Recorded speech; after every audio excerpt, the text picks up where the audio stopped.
Alright, so Besto uploaded a video called Antinatalism, the Consent Argument, or Why You Choose the Wrong Which Can Be Undone. So, let's just get into it. I'm going to respond as we go. Hello everyone, this is Antinatalism, the consent argument, or why you choose the wrong which can be undone.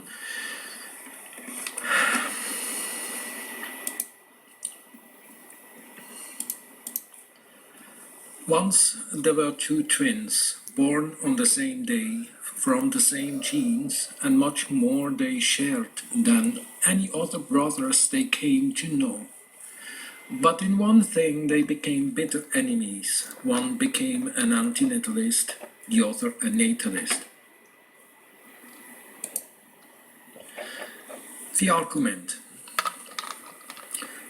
No one would question that consent is important in sex and procreation. But this consent only refers to the contributors, the future parents, and neglects the future child.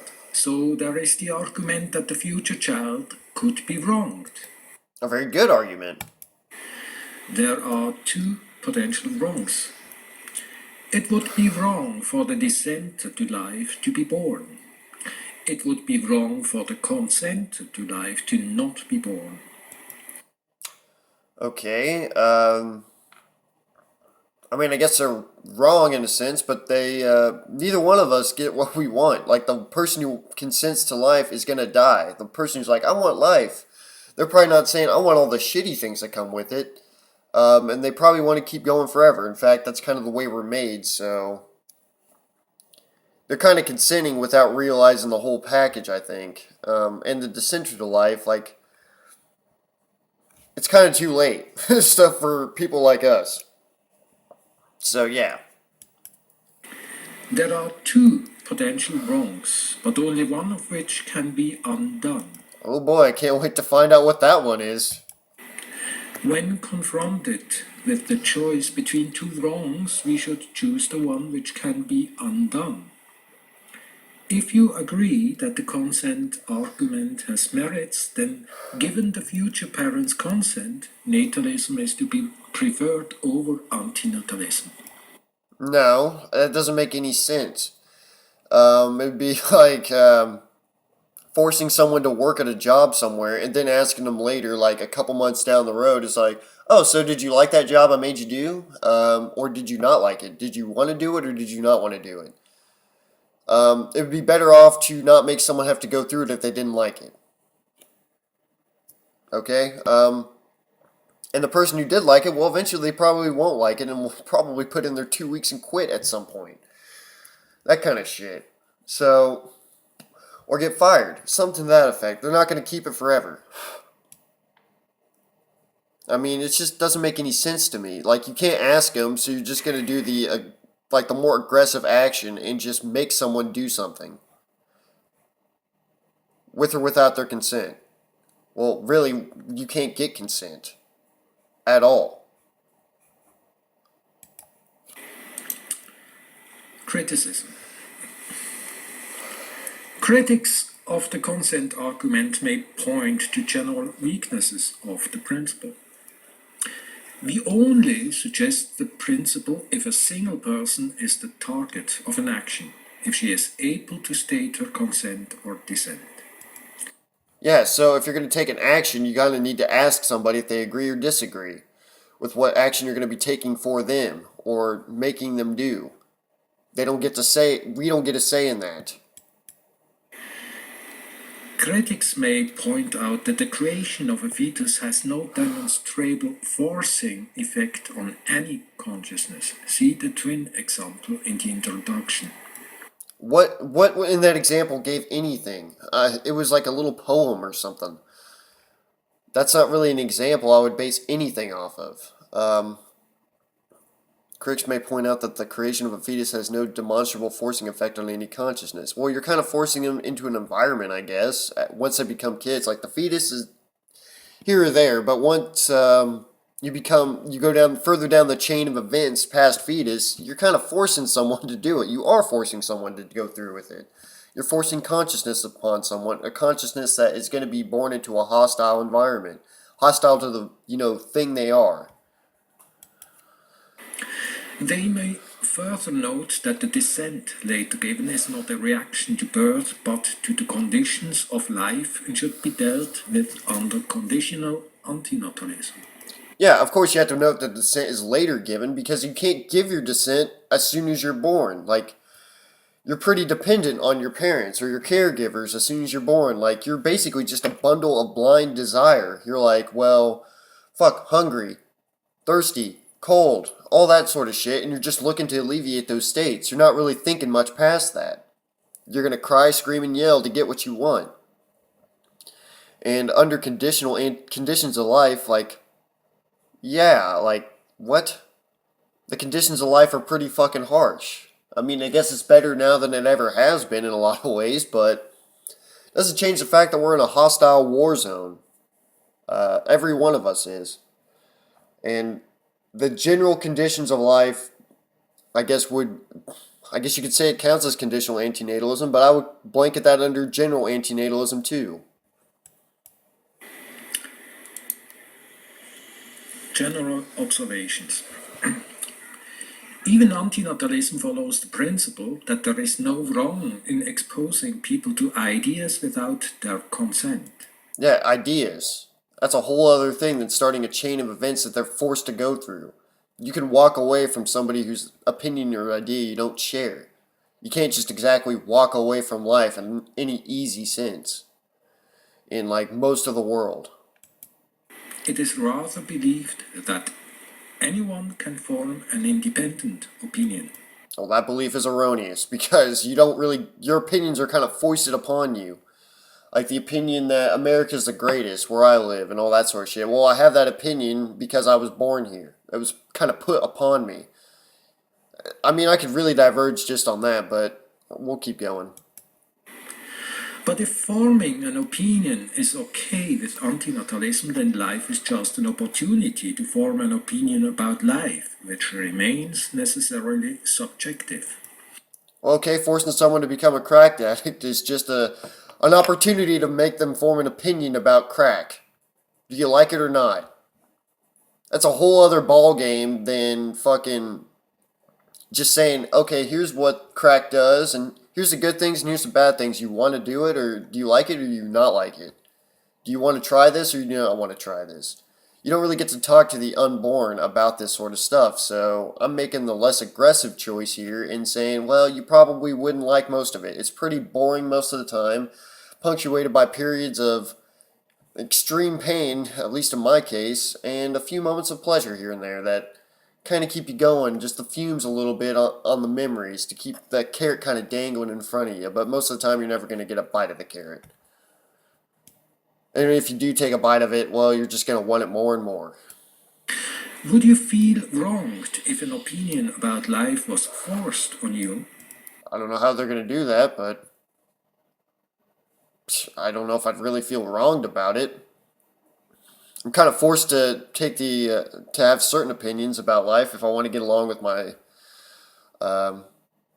group of peers I'm with, like my coworkers and my friends and all that sort of shit. Like we kind of have to have some baseline opinion about stuff, or at least I got to pretend. But I don't really feel wronged about it. It's just the way things are here. And are you ready to act based on your preliminary opinion about life? Yes. So far, most antinatalists remain cautious and do not act out their opinion about life. Yeah, they do. I do at least. I mean, what do you mean remain cautious and do not act out their opinion about life? We're saying don't have kids. Not a good idea. Well, what do you know? I'm not having kids. I think it's a bad idea to have kids. So, yeah, I'm not having kids. If you're talking about like the whole kill yourself thing, that's not antinatalism. That's more of a pro-mortalist thing. I'm getting kind of, it's just a roundabout way of saying why don't you kill yourself, I think, is what he's trying to get at here. But antinatalism gives them a chance to further their opinion without consequences. Oh, my ass. Like, you definitely suffer some consequences for being an antinatalist. You're kind of a pariah if you really go out there and start talking about it. people are going to kind of look down upon you and be like, oh, well, at a certain point, I guess, and they'll be like, oh, look, what's up with this sad sack over here? He or she doesn't have kids or has a family or any of that. Like, you don't get the social validation of having kids and all that sort of crap. So you do suffer some consequences for not having kids. You suffer some consequences for being an antinatalist. You suffer consequences for being anything in life, really. So saying antinatalists get off scot-free is just bullshit. So far, they prefer the wrong which can be undone. No, you can't undo the fact that you're born. How the fuck is how in the fuck is that undoing a wrong by dying? It'd be like writing a fucking shitty story and being like, well, I guess it's undone now that I finished reading it. Or you could just not write the shitty story and no wrong was committed at all. Conclusion. The consent argument works better for natalism than for antinatalism. You want to give me an example of that? General antinatalists therefore have to reject consent as something to be considered, which is highly problematic. Based on what? Because even when consent is limited in scope, we still have to acknowledge that consent is what makes individual antinatalism, a child-free life, acceptable. Yeah, the fact that we're not forcing someone else here. Yeah, that makes it acceptable. We're not out there causing other problems for people or causing problems for people that are going to be born or whatever. We're not forcing someone else here. Yeah, I would say that's very acceptable. But general antinatalism has lost the consent argument. How? In what way? Okay. What way has general antinatalism lost the consent argument? But even when natalism has no reason to argue, general natalism would equally lose the consent argument.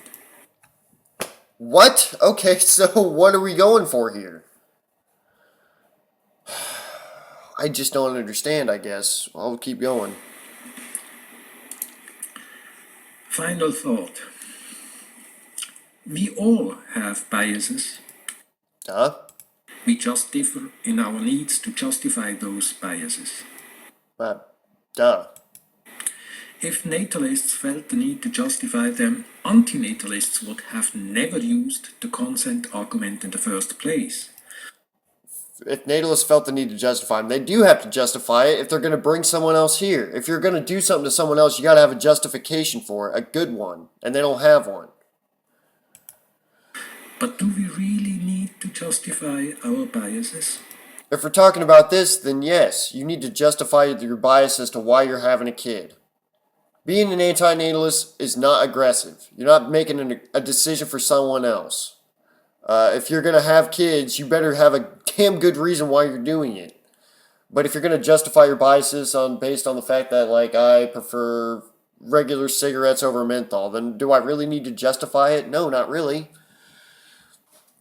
I could say, like menthol has a bunch of crap in it, I guess, but whatever. The consent argument presents us with the idea that everyone is an uncompromising judge on his own behalf. Okay.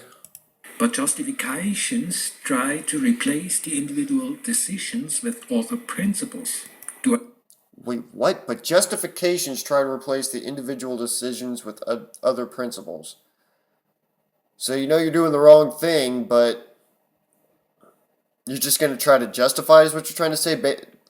Other than you're just going to ignore principles? Is that what you're trying to get at? This is like a weird way of wording things. I don't know. I mean, like I've said in other videos, I know English ain't your first language, but man, that's a weird way of putting it. Have to bow to another principle, even one which I do not consent to. Well, if somebody has a principle that life is good and I should do this to someone else, then yeah, I guess I did have to bow to that principle, didn't I? I was forced here.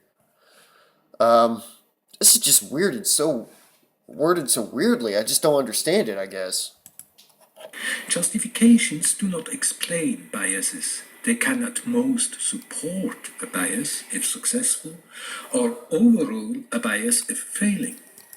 It's really kind of hard to explain a bias towards something. It's kind of the way if you're talking about like mundane things, like you prefer Coke over Pepsi or something, like it's kind of hard to really justify that, I guess, in a sense.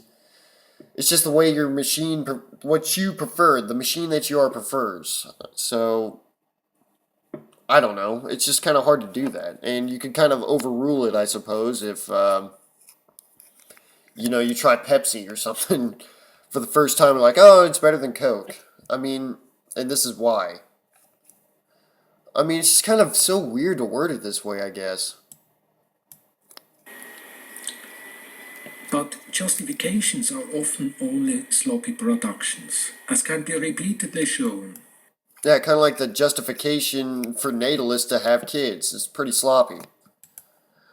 We are in danger to betray our deep-rooted motives for cheap constructions if it suits us. Well, we are selfish creatures, so yeah, that happens more often than not. We're programmed to survive at about any cost, so yeah, doesn't shock me there. General antinatalism is riddled with cheap constructions to keep the theater running. What cheap construction is running antinatalism? It's a pretty rock solid foundation. Somebody got a really good contractor to build this idea, okay? Like, no. The whole idea that everyone experiences pain, suffering, and death. The three things that you are programmed to avoid are coming at you. The things you fear most are coming for you. Is a pretty, rock solid thing. It's as solid as you're gonna get. And to make someone else being a nightmare generator is just stupid for no gain and a lot of pain. Fuck me. Like, to keep the theater running, we want to stop the show. Alright? The peaceful way. The kind of gentle fading out of the lights, not like a lot of bangs and noises and a bunch of messy fucking bullshit with a crap ending. Like, let's end it before it gets too horrible. It's better to just kind of fade away in this case, I guess. The end. I appreciate your comments and future references to these thoughts. I let the text run once more without my voice interfering. Thanks for watching. You're welcome, I guess. Like, I don't understand it. Like, you even say right here, the consent argument will bite you but not go away. Well, yeah, it's not going to go away because you can't ask the consent of the unborn whether or not they want to be here. And if you really sat down and, like, okay, let's just imagine this hypothetical scenario since we're going to use poems and shit. Like, if you were able to, I don't know, see the play of what your life is going to be like your prospective parents had to fucking show you what your life is going to be like, would you say yes or no? From beginning to end. I don't think you would fucking say yes. Okay? I mean, to me, just doesn't make much sense, I guess. I'm going kind of through the comment that he wrote, like in the description about all this stuff, and I'm not seeing one thing that really overrules a consent argument. And in fact, there's a comment down here from Google is Evil. And I'd say it's pretty well written. Birth can't be undone, and implying a horror like suicide is the solution is cruel and ridiculous. Also, suicide is often ironically further out of reach for the most desperate to escape life, the infirm, debilitated, and impoverished. Yeah, exactly. So you're going to make someone have to go, they're going to have to go from the beginning to end. They don't get to just cut the production short. They have to fucking do it. In terrible situations a lot of times. The people who want out the most are the ones who can't.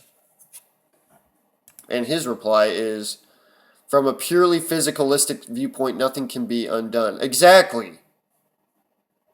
But your memories and mind can be undone. Well, yeah, great. But to get to that undone point requires a lot of things that you have to overcome, like your memories and your mind, the way you're programmed.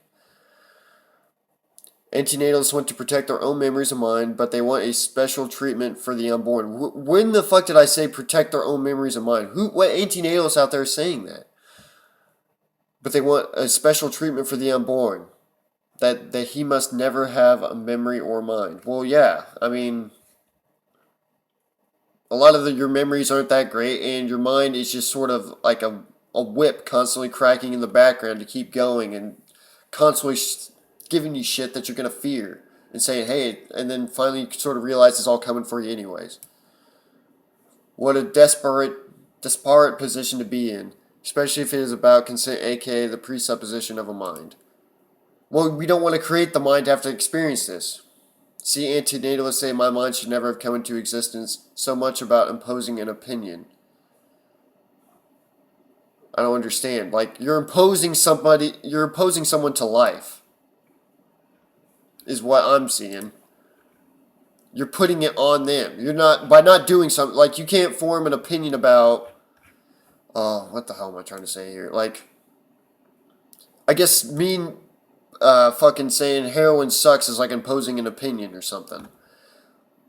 But me imposing that on someone else, like saying, oh, heroin is, or I could say heroin is great, imposing heroin on someone else, that's not really imposing an opinion. That's making someone do it. This is not an opinion thing. Okay, the guarantees of life are horrible. Why can't we talk about those instead of these weird, like, really nitpicky sort of things? Okay, we can all, like, I see people all the time bitch and moan about their life, the theme of their life, constantly. It's just like, why make someone else do that? They're gonna have to work to death, basically, doing shit they hate. Your consent is violated from the moment you get here anyways. Most of the time, you are doing shit you don't want to do. I can't think of a time where I really did shit I wanted to do. I mean, let me see, when I was younger, I was forced to go to school. I was forced to go through, like, the fun times of high school and puberty and all that shit. Right now, I'm being forced to work if I want to, have a semi-comfortable existence. And I get to watch my body slowly decay in front of me. And you're telling me that me not subjecting someone to that is imposing an opinion on them, when you even said you're presupposing a mind. Antinatalists are not saying my mind should never have come into existence. At least I'm not. It did. It happened. But I'm saying I'm not doing that to someone else. I mean, the whole should not thing is just kind of weird. I'm saying don't. I'm not saying you shouldn't do it. I'm saying don't do it. Big difference. Do or do not. There is no try or something like that from fucking Star Wars. I can't even remember who said that, but I mean, I could read through some more of these comments, but yeah, and Google is evil. He says it probably better than I can in his other comment. The default, if you can't obtain consent, is to not do the thing you were trying to obtain consent for. If someone is in a coma, please don't have sex with them, even if it's possible that they will later wake up and be glad you did. Okay, and B still replies, you might be true if you're trying to get consent, but you aren't. Well, you can't, so why try? What the default is depends on the situation and culture. Well, the default almost always is don't do something for someone else. I can't think of too many places where the default is do something for someone else, unless they're like, it's just necessary, unless they're already here.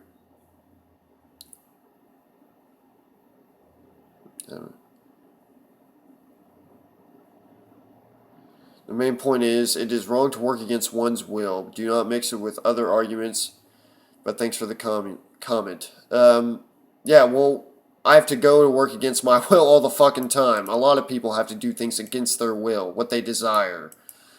And that's life in a nutshell.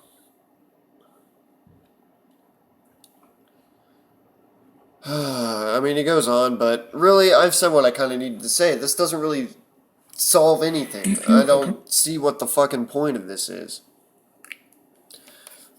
And the fact that you can't undo the wrong of being born if you didn't want to be here, but you could sort of, like, if you consent to life and you were going to be here, yeah, you were always alive, I guess. That's a wrong, I guess, that can be, well, that wrong isn't going to be undone either, because you're going to want to continue to live forever. I don't know, it's just so wanky and whatever. I mean, it just doesn't make any fucking sense to me. A lot of this stuff is worded so weirdly. It's not like direct and to the point. Like, I don't know, maybe it's just a difference in culture, I guess. But